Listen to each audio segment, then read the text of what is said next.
Mesdames et messieurs, chers téléspectateurs de Week-end Sport, après le nul concédé par les Sao du Tchad dans la 4e journée, ici, même dans la capitale tchadienne, ce résultat qui classe les Sao au 4e rang derrière la Namibie, cela nous amène à poser la question, qu'est-ce qui ne va pas ces derniers temps chez les sportifs? Pourquoi il n'y a pas de résultats escomptés? Pourquoi ils n'arrivent pas à faire flotter le tricolore? Et pour en parler, nous recevons sur ce plateau Kaltouma Nadjina, double champion médaillé en or des Jeux de la francophonie en 2006 au Niger. Bienvenue sur ce plateau. Merci. Aujourd'hui, vous êtes venu sur ce plateau pour parler de ce qui ne va pas dans ce milieu sportif que vous appartenez tant. Nous avons aussi Monsieur Tokomo Nadjadoum, une des gloires du football tchadien, qui a fait parler aussi le tricolore lorsqu'ils ont joué étant petits dans plusieurs clubs et aussi dans l'équipe nationale. Aujourd'hui, entraîneur, bienvenue sur ce plateau. Merci, bienvenue. Alors, mesdames et messieurs, qu'est-ce qui ne va pas dans le milieu sportif? Pourquoi les résultats ne sont pas escomptés? Nous commençons par Kaltouma Nadjina. Double médaillé en or, je répète, des Jeux de la francophonie. À l'époque, qu'est-ce que vous avez fait pour flotter le tricolore et aujourd'hui, les jeunes n'arrivent pas? Ça, c'est une bonne question. Oui. Et à l'époque, quand je courais, il n'y avait pas les moyens comme aujourd'hui. Et en plus, l'athlétisme, c'est que j'aime le sport en général et l'athlétisme particulièrement. C'est ce que j'aime, ce que j'adore. Et c'est dit que quand tu aimes quelque chose, il faut aller au bout. J'ai eu à faire beaucoup de sacrifices. Qu'aujourd'hui, je suis fière de ce que j'ai fait. Mais quand je courais au début, il n'y avait rien. C'est vrai que il y avait la fédération, le comité olympique, mais à l'époque, quand je courais, il n'y avait pas l'ONAGES. Et aujourd'hui, cette fonds qui a été mis sur place pour aider la jeunesse et le sport. Mais à l'époque, il n'y en avait rien. Il n'y en avait pas, il n'y en avait pas. Et on vous appelle, vous venez, mise au vert, vous partez. Et justement, moi, j'ai eu la chance d'avoir une bourse. Oui, en 2016, j'étais allée à Atlanta, en Géorgie, aux États-Unis, j'ai eu la bourse pour les Jeux olympiques. À l'époque, j'étais très jeune, je n'ai pas pu courir, j'ai été le flambeau, j'ai attrapé le drapeau, on a défilé. Mais j'avais eu la chance d'avoir cette bourse et j'étais sortie dès bas âge. Et cela m'a permis, cela m'a beaucoup aidé. Cette bourse que j'ai eue, ce n'est pas une bourse tchadienne, c'est une bourse du Comité international olympique, en accord avec mon comité olympique national. Alors, une autre question, est-ce que cette bourse vous a permis de bien préparer vos parcours? Oui. C'est pour dire que est-ce que c'était assez de sous ou l'argent, le montant, c'est pas... À l'époque, oui. Cette bourse qu'on te donne, oui. Tout a été payé par le centre. Vous ne prenez pas l'argent? Non, on vous donnait $60 par mois au fait. Pour vos besoins. Fois 500, c'est l'équivalent de combien là? C'est 30 et quelques mille. Oui, et c'est aux États-Unis. Et les $60 qu'on te donne, c'était pour l'appel téléphonique, pour appeler la famille, pour être en contact avec la famille. Sinon, tout a été payé. Comme au niveau de l'étude et le sport, c'est le comité olympique qui paye ça. Il paye ça directement au niveau du centre. L'argent ne passe pas par toi ni par la fédération. Et j'avais eu cette chance. D'abord, j'étais ici au pays, ils envoyaient de l'argent, mais il y avait des difficultés. L'argent venait, mais moi, je ne voyais pas cet argent. Et après, à la fin, quand ils ont vu que je progressais, ils ont demandé pourquoi l'athlète ne venait pas. Et c'est comme ça qu'on m'a envoyé. Et on était 4 à partir. Il y avait 2 filles et 2 garçons quand on est allé aux États-Unis.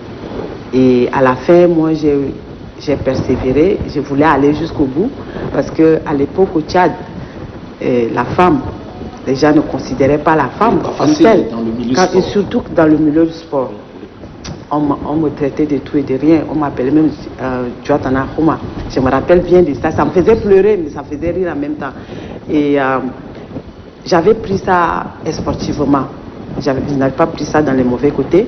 Et c'est quand j'ai commencé à faire, en 2001, quand j'avais gagné la première médaille d'or, la francophonie, j'avais perdu les 400 mètres par la Sénégalaise. Juste de justesse. Et je croyais que j'avais gagné la course. Donc j'avais ralenti. Elle est venue, elle m'a dépassé. Et ça m'a fait tellement mal. 2 jours plus tard, je me suis inscrite sur le 200 où je n'étais même pas qualifiée pour ça. Mais je me suis inscrite et j'ai pris la médaille d'or. Et depuis que j'ai commencé à courir, c'est là où les yeux des Tchadiens sont ouverts derrière moi et même les sports en général. Les gens aimaient suivre ça parce qu'à chaque fois quand je pars, j'ai fait 3 fois la francophonie et c'est chaque 4 ans. Et j'ai gagné 3 fois la francophonie. Et c'était en 2002, ça c'est les Jeux africains en 2002 en Tunis, j'ai double médaillé d'or. En 2005, c'est à Niamey, c'est la francophonie, et 2009 à Beyrouth. Voilà. Votre parcours avec beaucoup de sacrifices qui vous a amené à aimer le tricolore, à aimer le pays, et de là, vous avez fait flotter le tricolore. Oui. Maintenant, nous allons nous tourner du côté d'un autre sportif qui a fait parler aussi son parcours dans le football, qui est aujourd'hui entraîneur. Il s'agit de Tokomo. Tokomo, il faut nous expliquer à l'époque comment vous avez joué au football. Est-ce que c'est avec beaucoup de sacrifices comme Kaltoum a expliqué son cas? Ok, merci bien, monsieur Innocent. Parler de qu'est-ce qui ne va pas dans le sport tchadien nous amène à faire un bilan général de tout ce qui se passe.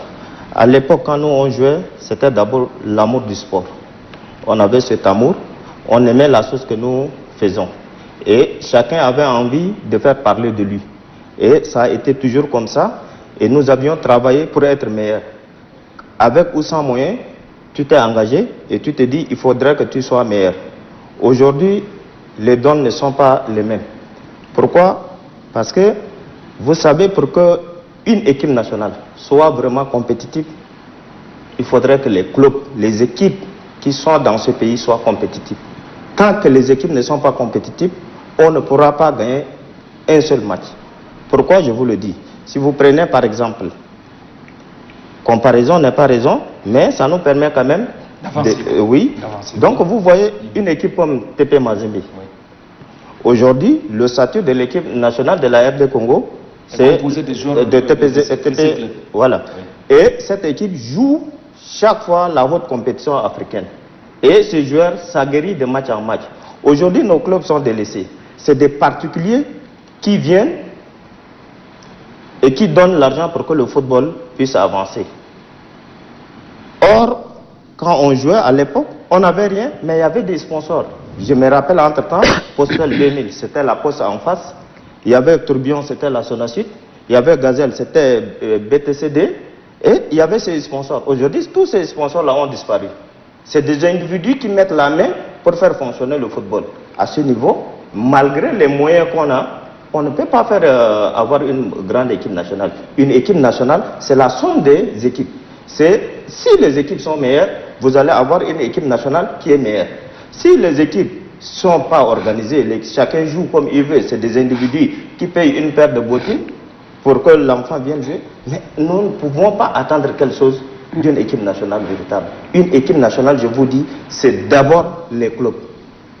C'est les clubs qui font l'équipe nationale. Il n'y a pas une équipe nationale. C'est les équipes, c'est les joueurs. Les joueurs viennent de l'équipe nationale, des équipes pour intégrer l'équipe nationale. Mais si ces équipes ne sont pas structurées, si ces équipes n'ont pas de moyens, mais qu'est-ce que vous attendez de ces joueurs? Rien. Alors, oui, d'accord pour la participation de l'État, la participation des individus aujourd'hui. À l'époque, vous dites que ce sont les particuliers, soit les sociétés qui prennent en compte les clubs. Oui. Et de là sont sortis les bons footballeurs comme vous. Oui. Mais à l'époque, qu'est-ce que vous recevez comme argent? Est-ce qu'il y a une forte mobilisation d'argent comme aujourd'hui, où un joueur peut se tailler 400, 500 000 et son rendement sur le terrain n'est pas tellement comme à l'époque, comme vous? Oui, je suis d'accord sur cette question. Oui. À l'époque, il n'y avait pas beaucoup de moyens. Oui. Aujourd'hui, s'il y a beaucoup de moyens, mais dites-vous, est-ce que les moyens là sont vraiment bien investis pour qu'on puisse avoir un résultat? Justement. Hein? C'est ça le véritable problème. Il y a beaucoup d'argent, mais cet argent-là, oui. Est-ce qu'on a vraiment... D'accord, il y a quelqu'un qui voudrait parler là. Oui. Oui. Comme l'orientation des moyens. Comme le coach vient de dire, oui. Le football c'est une sport collectif. Oui.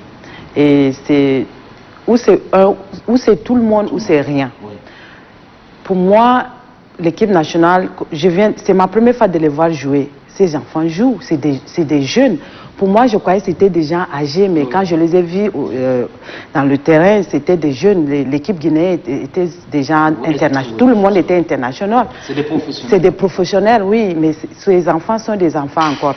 Donc moi, par exemple, apparemment, il y a un match qui doit se préparer dans 2 mois. Oui, il y a 2 matchs. Oui, il y a 2 matchs. Oui. Donc pour moi, ces 2 mois, normalement, on ne devait pas libérer ces enfants dans les quartiers.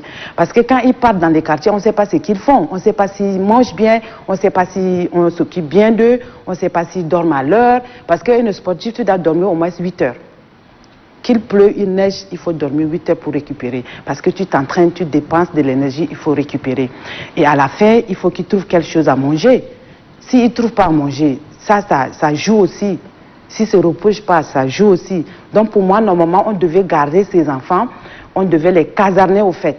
S'il y a moyen, on pouvait les garder à la Nouvelle-Telle jusqu'à ce que ces matchs finissent et puis on les libère.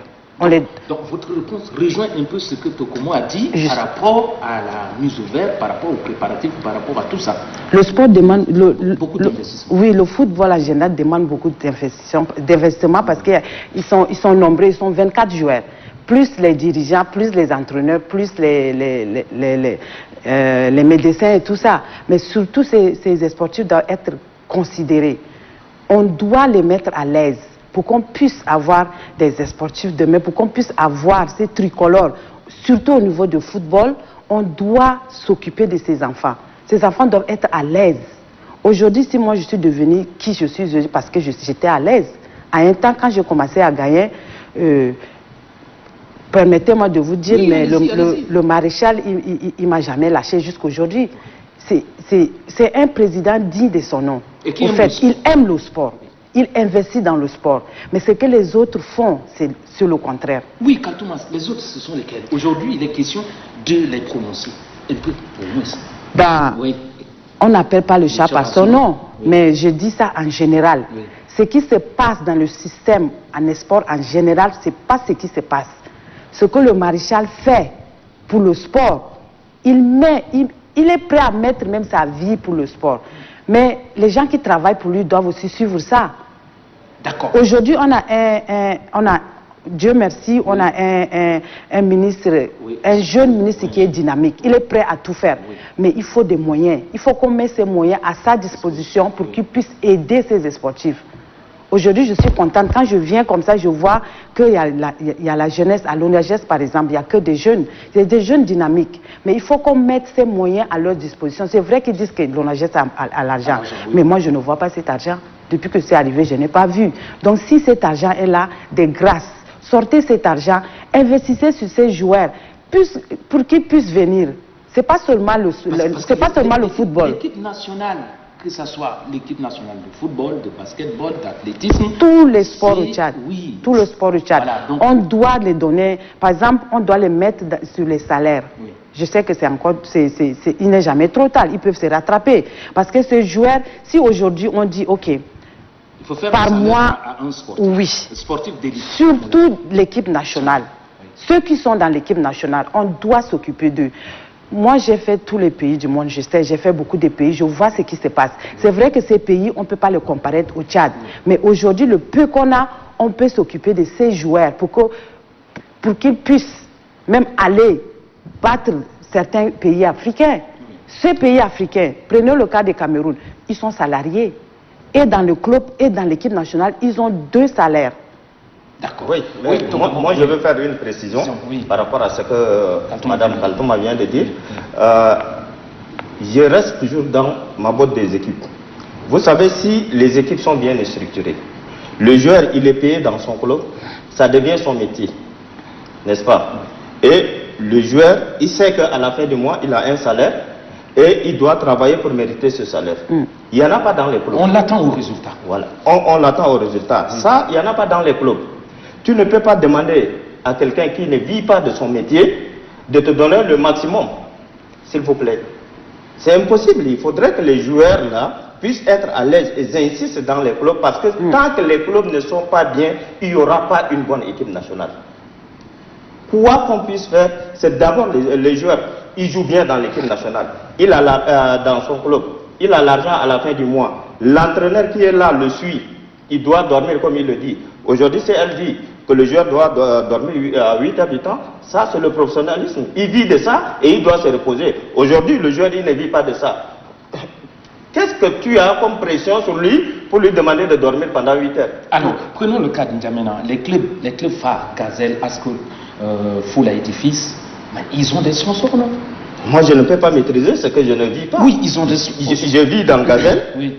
Mais je n'ai pas vu les sponsors avec Gazelle, donc je ne peux que parler de l'équipe que je maîtrise. Voilà, donc Gazelle paye combien ces jours, monsieur l'entraîneur? Malheureusement, je ne peux pas vous donner un chiffre exact parce que le contrat il est individuel, oui. Et le salaire aussi il est individuel en e-sport. Donc moi, en tant qu'entraîneur, je n'ai pas le droit d'aller vérifier combien on paye le joueur par mois parce que ça va encore donner des polémiques. Oui. Pourquoi l'entraîneur il cherche à avoir le salaire du joueur, tout ça c'est des polémiques que moi j'évite. Malheureusement, moi je dis que ce soit Gazelle, que ce soit ASDDC, que ce soit ASPECI, toutes les équipes là, s'ils sont bien structurées, si les équipes ont des moyens, et les moyens, il faudrait que l'État vienne. La promotion, quand on dit la promotion du football, ce n'est pas seulement des individus qui vont faire la promotion du football, c'est d'abord l'État. Il faudrait que ces équipes-là, qu'on puisse les venir en aide. Ils ont un budget, ils jouent, l'État également en donnant des budgets, met la pression sur ces équipes. Or, aujourd'hui, il n'y en a pas. Un individu, il peut se lever un bon matin, dire... Pour créer son club. Oui, il crée son équipe, ou bien il peut se lever un bon jour, il dit, mon joueur ne part pas dans l'équipe nationale. Et il refuse à l'équipe. S'il refuse, qu'est-ce que l'État va lui dire, puisque c'est lui qui paye tout à ses joueurs? C'est lui qui investit sur le joueur. Maintenant, si le joueur insiste, il va dans l'équipe nationale, à la fin, il revient, il dit, je ne veux pas de toi. Oui. Regardez combien de fois, le problème, il est profond. Le problème est profond. Alors, tu es d'accord pour que, tout à l'heure, Kaltoum a dit, il faut faire le salaire à tous les sportifs? Non, le salaire, je l'ai dit dans le club, parce que l'équipe nationale... Toi, tu insistes sur l'équipe. Oui, l'équipe nationale, c'est la forme du moment. Oui. Il n'y a pas un joueur dans l'équipe nationale qui est fixe. Oui. Vous voyez un peu. Ça veut dire que tu es bon, aujourd'hui, on a besoin d'un match, on te prend. Si tu n'es pas bon, l'autre qui est bon, on l'amène. S'il faut faire de salaire à tous ces joueurs, je crois que ça va être difficile. Maintenant, ce qu'il faut faire, il faudrait avoir un statut de joueur de l'équipe nationale. Il est joueur de l'équipe nationale, il entre dans l'équipe nationale, qu'est-ce qui lui revient? Voilà. Vous voyez? Oui. Maintenant, le joueur, il sait ce qui lui revient. Il vient dans la sélection, il sait qu'à la fin, il va sortir avec de l'argent. Peut-être pour mettre à l'aise sa famille, peut-être pour subvenir aux besoins, ses petits besoins. Le joueur, il va tout se donner parce qu'il sait ce qu'il va trouver dans la sélection. Aujourd'hui, le joueur arrive dans la sélection, il ne sait même pas. Des fois, il finit le match, il t'appelle pour que tu viennes le chercher, l'amener à la maison. Vous voyez combien de fois les difficultés qu'on a. Donc, il faudrait que... Un jour fini un match, il n'a pas un moyen de transport. Deux fois, il n'y en a pas. Parce que si vous finissez le match au niveau du stade, je parle des clubs, oui, vous finissez par exemple au niveau du stade. À 18h. À 18h par exemple. Les joueurs qui sont à Walia, si vous payez un bus, le bus ne va pas aller à Walia. Le bus, il vous dépose là et puis il revient. Il y a un véritable problème. Comment il y a des choses? Il y a beaucoup de choses. Permettez-moi de répondre à ce qu'il a dit. Oui. Pour les clubs, bah, corrigez-moi si ce que je dis n'est pas vrai. Oui, mais le club, pour moi, je crois que le club, c'est privé. Et quand c'est privé, l'État ne peut pas intervenir ni investir sur ça parce que c'est privé. À l'époque, comme il a dit, les clubs ont des sponsors. Oui. Mais au Tchad, moi, j'ai eu à faire le tour. Il n'y a pas de sponsor. Ils ne veulent pas sponsoriser il y a la coton, il y a beaucoup de choses. Ils sont là, mais maintenant ce que l'État peut faire, c'est de les amener à les forcer à prendre ça. Parce que ils doivent les forcer. Oui, ils doivent les forcer parce que les clubs, c'est privé. Comme l'État ne peut pas intervenir, ils peuvent forcer ces entreprises à prendre les clubs en charge. Oui, il y a les individus, oui. Non, je suis d'accord avec ce que madame vient de dire. Oui. N'est-ce pas? Je suis tout à fait d'accord. Oui. Si l'État peut déjà imposer les sponsors au club, moi je crois que le salut peut venir de là. Voilà. Maintenant que l'État n'a pas imposé les sponsors au club, qu'est-ce que l'État doit faire? Même si c'est les clubs, ils sont privés, c'est eux qui fournissent les joueurs dans l'équipe nationale. Oui. Ça, on est tous d'accord. Maintenant, la personne qui te fournit les joueurs dans l'équipe nationale, il faut aussi l'aider pour qu'il puisse te fournir, parce que l'équipe nationale, c'est déjà l'affaire de l'État. D'accord, Kaltouma. Oui. D'autant plus où les sponsors ont disparu, où l'État est l'État n'arrive pas à les obliger à prendre un club. Comme c'est du privé, est-ce que l'État ne peut pas intervenir d'une autre façon d'aider les clubs? Parce que les clubs ont besoin de bus, ont besoin de la prise en charge des joueurs, ils ont besoin d'un local, ils ont besoin d'un terrain. Il y a une chose aussi, je me demande si est-ce que ces clubs sont allés vers eux. Oui, c'est ça aussi la question, parce qu'il ne faut pas qu'on dise que l'État, et au fond, ces gens ne partent pas vers eux parce que la dernière fois celui-là est parti et on ne l'a pas servi, donc moi je perds des parties. Chacun a son étoile, là où on est. Chacun a son étoile, mon étoile peut être différente de la vôtre et de lui. Donc aujourd'hui, on a eu à parler un peu de ça à l'ONAGES. J'ai eu à parler avec eux, on a eu à discuter un peu. On n'a pas encore trouvé une solution, mais j'ai dit on va faire la liste de toutes les entreprises qui sont ici au niveau du Tchad. À commençant par la brasserie, ESSO, les banques, RTL, Tigo, tous ces gens-là. On va écrire une lettre pour aller vers eux. Parce qu'il y a des entreprises qui ont ce budget. Le budget est là. Mais si nous, on ne part pas vers eux, ce budget, à la fin de l'année, ça répare à l'entreprise. Alors qu'ils sont dans notre pays, ils utilisent nos sols, ils utilisent tout ce qu'on a, et cet argent, ils ne donnent pas. Ça ne se fait pas. Donc nous, on va faire la liste, on a eu à parler, on va aller vers eux. Parce que l'argent peut sortir, mais dès que l'argent, tant que l'argent n'entre pas, ça finit. Après, on fait quoi? Le budget. C'est ça. Oui. Donc, ensemble, on va arriver à aider les équipes, y compris même les clubs, parce que on ne peut pas faire tout à la fois. On va aller pas à pas. Ce qu'il a dit, c'est une bonne chose, et on va essayer de le faire, et surtout les clubs, comme ce qu'il a dit. Surtout les clubs. Alors, Tokomo, je pense que le salut, comme tu l'as dit, peut venir de cette proposition de Kaltouma. Parce que là, jusqu'aujourd'hui, rares sont les entreprises qui ont un club. Hein. Non, il y en a pratiquement pas. Il y en a plus. Parce qu'aujourd'hui, hier on a la ST2 a fui, oui. La SNE plutôt a fui, la Coton Tchad a fui, As Coton Tchad est. Je vous dis, c'est ça notre véritable problème. Oui. Parce que j'insiste, ce que je suis en train de dire là, entre-temps, l'équipe nationale était solide parce que les clubs étaient bien. Oui.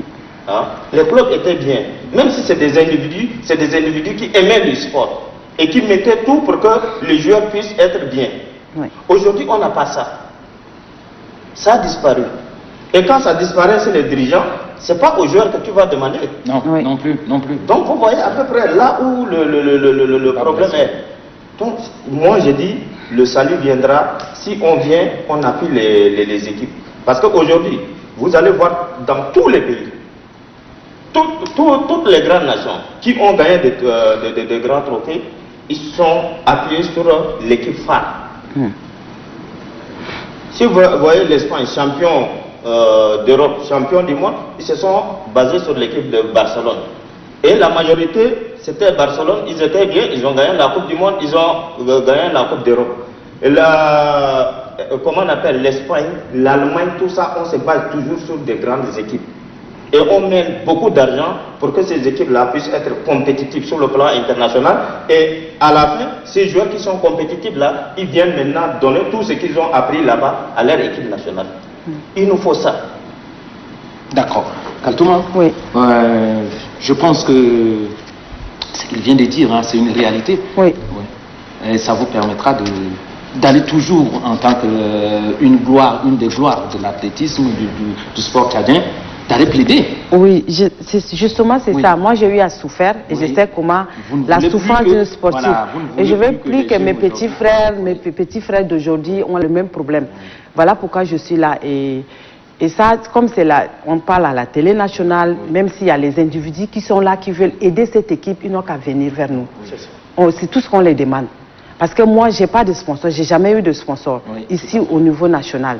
Donc, si aujourd'hui, on a cette équipe, parce qu'aujourd'hui, le football, tout le monde aime le football, que ce soit les enfants, tout le monde. Quand tu passes... Tout le monde.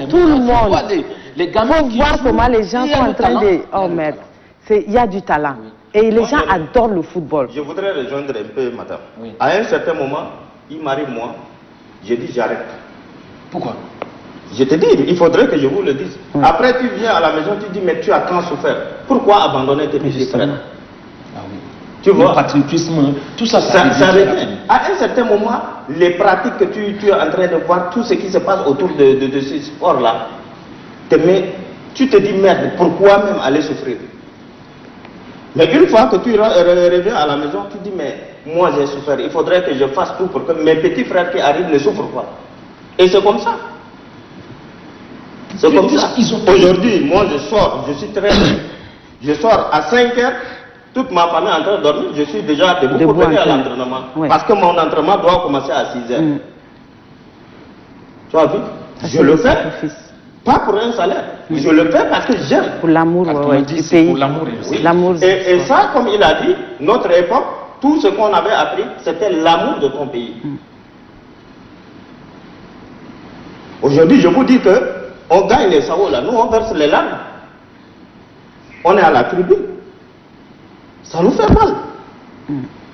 Ah oui. Donc, Kaltouma, on va revenir sur une des dernières questions. Lorsque l'hymne national retentit, qu'est-ce que vous ressentez? Parce qu'aujourd'hui, ce n'est pas donné à tous les... Comme tous les problèmes que les sportifs ont, il y a ceux qui... ce n'est pas leur problème, hein, quand l'hymne national retentit. Et vous, à l'époque, étant athlète. Waouh, ça c'est une sensation qu'on ne peut même pas expliquer. Surtout la toute première fois, c'était en 2001. C'est la première fois. J'ai eu à faire des entraînements, j'ai commencé en 96 ans, j'ai eu à faire des entraînements jusqu'à c'est en 2001 que la première fois ils ont chanté l'hymne national. Mais il fallait voir le stade. Parce qu'il y avait beaucoup d'étudiants tchadiens qui étaient là-bas aussi. Il y avait moi. C'est quelque chose que tu ne peux pas expliquer. J'ai pleuré, mais c'est pas... Ça vient seul. Ça vient seul, c'est pas malheur, mais c'est l'émotion, au fait. De voir le drapeau tchadien. Les gens parlent du Tchad là avant, ils croient qu'ici c'est la guerre, on connaît que la guerre, c'est tout. Mais à part ça, on a beaucoup de choses. Et cet hymne national, quand on chante, la dernière fois, je me rappelle au stade Mamadouya, quand les Sao jouaient avec la Guinée, quand ils ont commencé à chanter l'hymne national, il y avait des hommes qui pleuraient. Hein. Donc tu ne peux pas expliquer.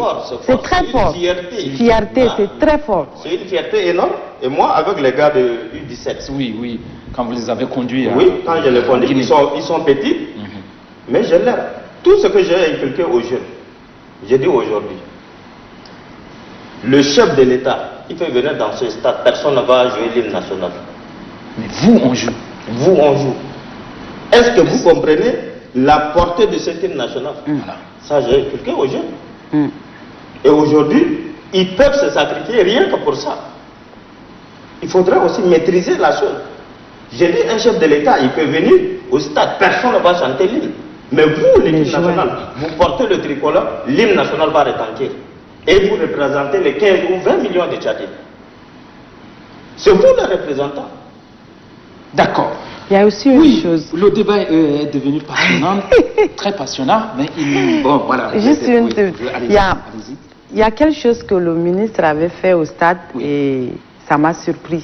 Ça m'a surpris pourquoi? Parce que depuis que je courais plus de 20 ans, et j'ai jamais assisté à ça. Au fait, il a promis aux joueurs que quand ils vont gagner, il va leur donner quelque chose. Et malgré qu'ils n'ont pas gagné, ils ont fait match nul. Il les a donnés. Combien? Pas la totalité, mais la moitié, ça ne se dit pas, mais c'est beaucoup. D'accord. C'est beaucoup quand même. C'est geste qui est important. C'est geste qui est important et c'est une très bonne chose. Cette initiative, je veux que ça continue, au fait.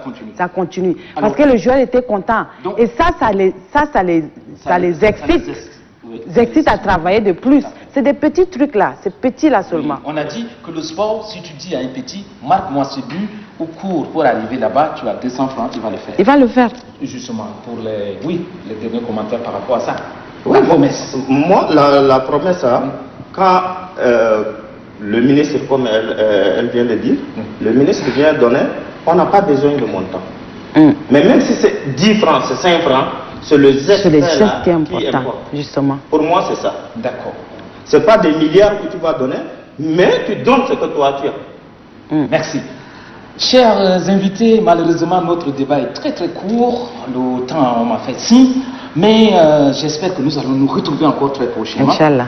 Pour élargir ce débat, Justement. parce que c'est très important que les jeunes sportifs et aussi ceux qui ont de l'argent mettent la main dans leur poche pour soutenir le sport. C'est pas seulement l'État, ou bien c'est ça, voilà, oui. ce n'est pas seulement l'État, parce que là, Kaltouma nous a vraiment éclairci. Il faut que les équipes nationales, il faut que les joueurs aient un salaire et soit à l'aise. Et Tokomo nous dit il faut passer par les clubs. Les clubs doivent être bien structurés, que ce soit le club de football, de basketball, d'athlétisme, doivent être bien structurés. Il faut que les joueurs soient à l'aise au niveau des clubs pour que les clubs alimentent l'équipe nationale. Voilà à peu près tout ce qui ressort de notre débat très fructueux ce matin. Je vous remercie, à moins que vous avez quelque chose, un petit mot de la fin. Oui, c'est juste pour remercier d'abord l'entraîneur, parce que c'est grâce à lui que ces jeunes sont en train d'évoluer. Et je dis aussi merci aux joueurs parce qu'ils ont vraiment joué. Ils ont fait un bon match et je leur demande de garder leur sang-froid, de continuer à s'entraîner. Parce qu'il ne faut pas dire que parce qu'on ne m'aide pas, je ne dois pas le faire. Toi aussi, il faut te sacrifier. Et le sacrifice, c'est le travail. D'écouter l'entraîneur, de faire ce que l'entraîneur te demande. Et tu vas y arriver. D'accord. Tokomo, un dernier mot et puis... Oui, dernier mot, je remercie la télé pour nous avoir l'opportunité de parler sur notre équipe nationale. Et comme elle l'a dit, nous encourageons ce petit frère, c'est déjà un bon pas par rapport au match qu'on a vu, il y a quelque chose qui se dessine et nous voulons aller sur ces pas pour voir dans l'avenir qu'est-ce qu'on pourra faire pour le Tchad. Merci. L'avenir est très prometteur, l'avenir nous dira, parce que là aujourd'hui, deux grandes personnalités, je dis bon, deux personnalités du sport qui sont avec nous ici, il s'agit de Kaltouma Nadina et de Tokomo, qui ont fait leur preuve dans chaque discipline où vous appartenez. Tokomo, c'est le footballeur, après il est devenu entraîneur. Kaltouma, c'est notre médaillé en athlétisme. Merci pour votre participation dans cette émission Weekend Sport. Merci. Comme je disais, nous allons nous retrouver prochainement pour un très grand débat autour du sport. C'est fini pour cette émission de Weekend Sport. Nous vous donnons rendez-vous très prochainement pour un autre numéro.